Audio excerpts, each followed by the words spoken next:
미국이 한국을 민간 국가로 분류하기로 했다. 만약에 한국이 국제사회의 동의를 얻지 못하고 핵 개발을 했을 때 입국 금지 및 비자 취소가 있을 거고요. 교통카드도 못 씁니다. 바로 고립될 수 있는 거죠. 안녕하세요. 글로벌 리스크 책의 조이준입니다. 오늘은요, 가상의 상황을 한번 거론해 보겠습니다. 지금 최근 며칠 사이에 꽤 회자된 기사가 있잖아요. 미국이 한국을 민간 국가로 분류하기로 했다라는 겁니다. 그거는 미국 에너지부에서 분류하는 건데요. 그 말은 핵 문제라는 겁니다. 미국의 핵 문제, 그다음에 비확산 이런 거를 담당하는 부서가 에너지부거든요. 한국 내부에서 자체 핵 보유 여론이 올라가니까 핵 확산을 막으려 하는 에너지부에서 거기에 대해서 민감하게 대응하고 있다로 해석하는 게 어느 정도 맞을 것 같긴 합니다. 그 이면이나 정확한 의미는 저희가 알 수는 없지만요. 그래서 제가 한번 그 가상의 상황을 한번 생각을 해봤습니다. 만약에 한국이 미국의 동의나 국제사회의 동의를 얻지 못하고 핵 개발을 했을 때 트럼프 대통령은 우리에게 어떤 걸 할 수 있을까를 생각을 해봤는데요. 물론 뭐 주한미군을 뺀다, 그 다음에 경제 보복을 한다 이런 게 있지만요. 저는 제일 1단계로 보복을 어떻게 할지를 보여준 사례가 있다고 생각을 합니다.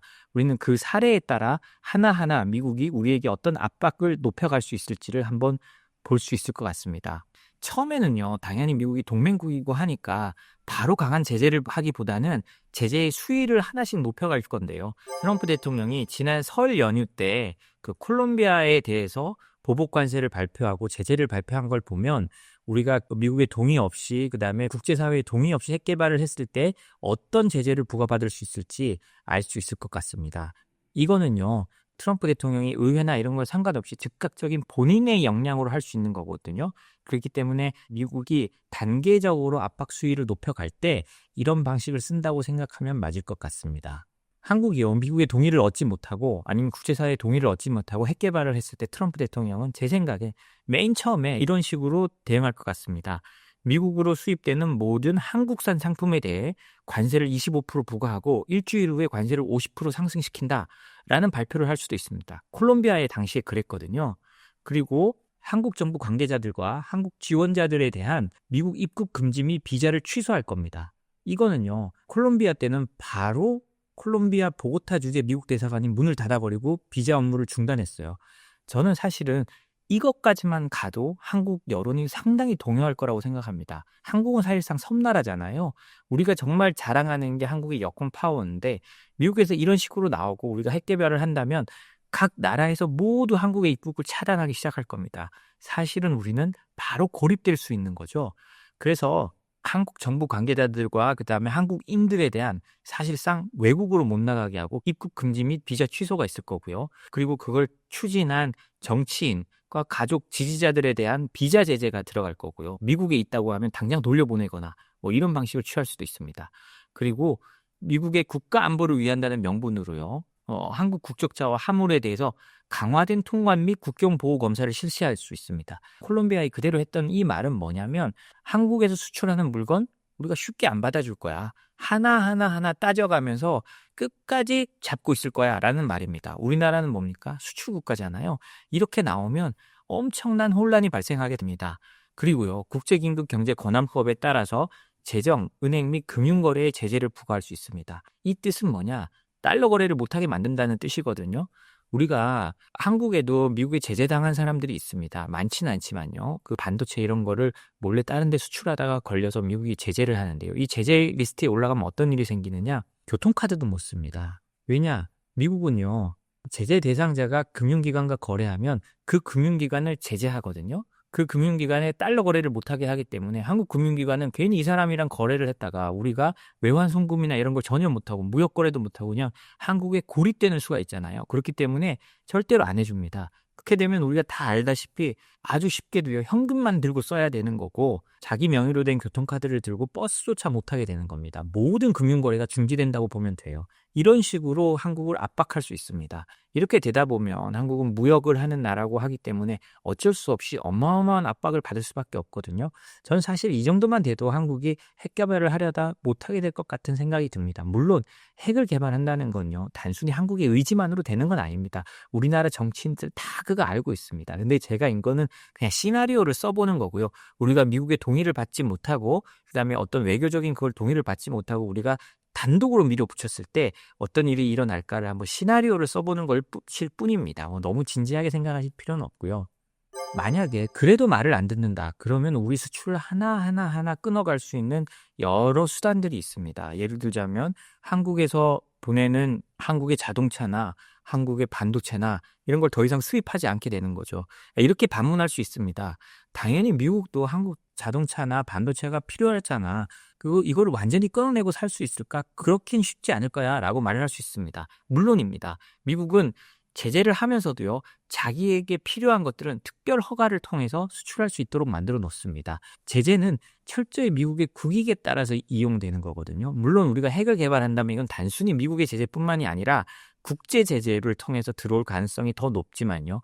어찌됐든 그 국제사회에서도 꼭 필요한 거라고 하면 특별 허가를 줘서 그 물품만 수입할 수 있도록 그 물품만 거래될 수 있도록 만들어주고 그 물품 거래를 할 은행에 대해서만 달러나 어떤 외환 거래를 풀어줄 겁니다.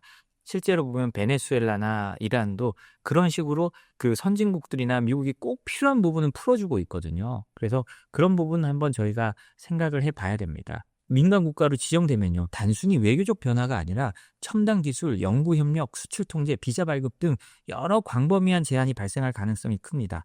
왜냐하면요, 이 민간 국가의 그 리스트를 보면 그렇거든요. 알제리, 아르메니아, 아제르바이잔, 그리고 홍콩이 있고요. 당연히 중국이 들어갑니다. 당연히 중국이 들어가고요. 쿠바, 북한, 키르기스탄, 수단, 투르크메니스탄 이렇게 있습니다.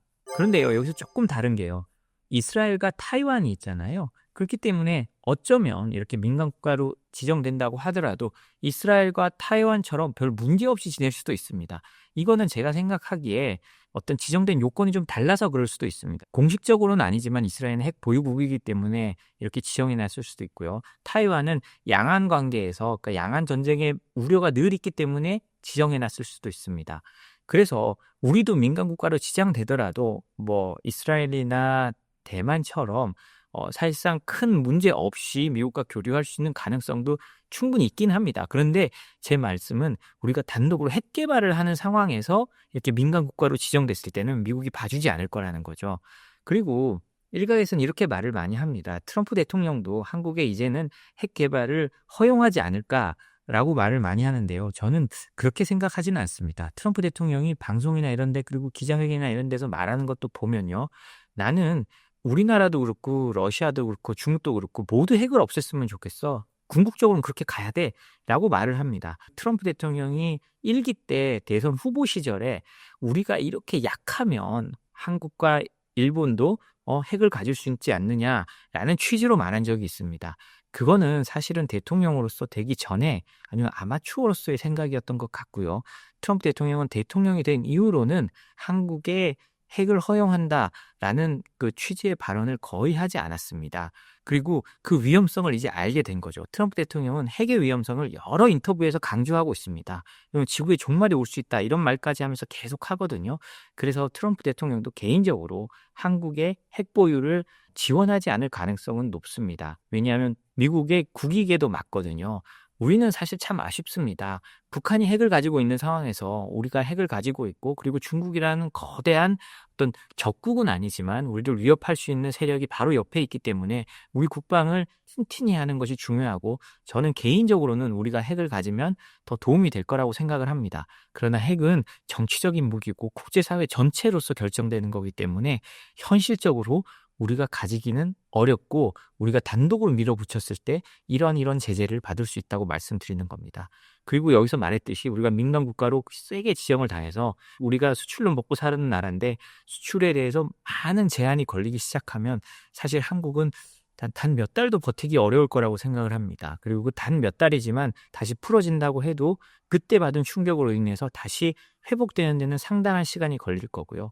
그래서 우리 정치인들도 다 알고 있습니다. 다 알고 있지만 핵을 보유한다고 할 때는 우리가 국제사회에서요, 정말 잘 설득을 하고 어떤 환경이 조성됐을 때 그 환경 안에서 잘 해결해 나가야 되는 문제일 것 같습니다.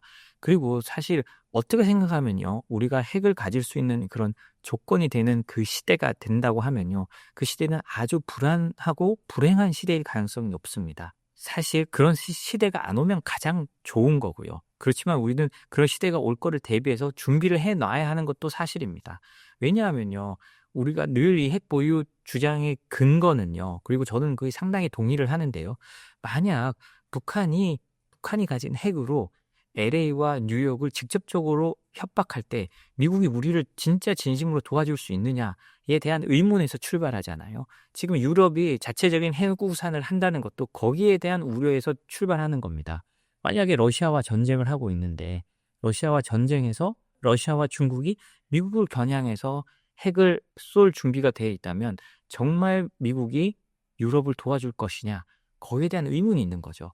오히려 유럽은 차라리 낫습니다. 왜냐하면 너무나 큰 파괴가 있기 때문에 서로 러시아와 중국, 미국은 싸우지 않을 가능성이 커요. 하지만 북한은 좀 다릅니다. 북한은 김씨 왕조가 운영하고 있습니다. 이 왕의 생각을 저희가 알기가 진짜 어렵거든요. 전혀 견제 세력이 없는 어떤 왕조가 몰락 직전에 어떤 판단을 할지 우리는 정말 알 수가 없습니다. 좀 더 위험한 거거든요. 그렇기 때문에 미국이 오히려 북한이 그러면 이게 전 세계 대전이 될 가능성이 낮다고 판단을 한다면 오히려 우리를 적극적으로 지원해주기 어려운 상황에 들어갈 수도 있죠. 그렇기 때문에 국내 핵 보유는 그런 면에서 충분히 근거가 있습니다. 그렇지만 제 개인적인 생각으로는 그 과정까지 나아가기 위해서 우리가 핵을 보유하기 위해서는 사실 우리 국가 하나만의 노력이 아니라 전 세계적인 상황이 어떻게 이렇게 받쳐줘야 그렇게 될 가능성이 높다고 생각을 합니다. 네, 오늘의 마지막 소식은요. 트럼프 측근인 린지 그레이엄 상원 의원이라고 있습니다. 원래 트럼프에 대한 굉장한 비판자였는데요. 근데 트럼프 1기 시절에 트럼프 대통령과 대화를 많이 하고 골프를 자주 치면서 지금 트럼프 대통령의 가장 큰 측근으로 불리고 있는 사람입니다. 이 사람이요. 러시아가 휴전을 거부할 때는 엄청난 제재를 할 거라고 경고를 했는데요. 린지 그레이엄 상원 의원은요. 러시아가 30일간의 휴전에 동의해야 되고 거부할 경우 강력한 제재를 부과하겠다고 했습니다. 미국 의회가 본인이죠. 사실은 미국 의회가 준비 중인 러시아 추가 제재 법안이 있는데요. 이거는 단순히 러시아만을 겨냥하는 것이 아니라 러시아산 석유, 가스, 우라늄을 구매하는 국가들에게도 제재와 징벌적 관세 부과를 할 것이라고 설명을 했습니다. 단순히 러시아만 막아서는 되는 게 아니고요. 러시아의 물품을 사는 국가들을 제대로 때려야, 그러니까 2차 제재를 제대로 해야 러시아를 막을 수 있다고 생각하는 건데요. 린지 그레이엄 상원 의원은요. 새로운 대러시아 제재 법안을 곧 제출할 계획이고요. 또 은행, 에너지 부문뿐만 아니라 러시아와 에너지 거래를 지속하는 국가들을 제재 대상으로 하겠다는 걸 명확하게 해놓고 있다고 합니다.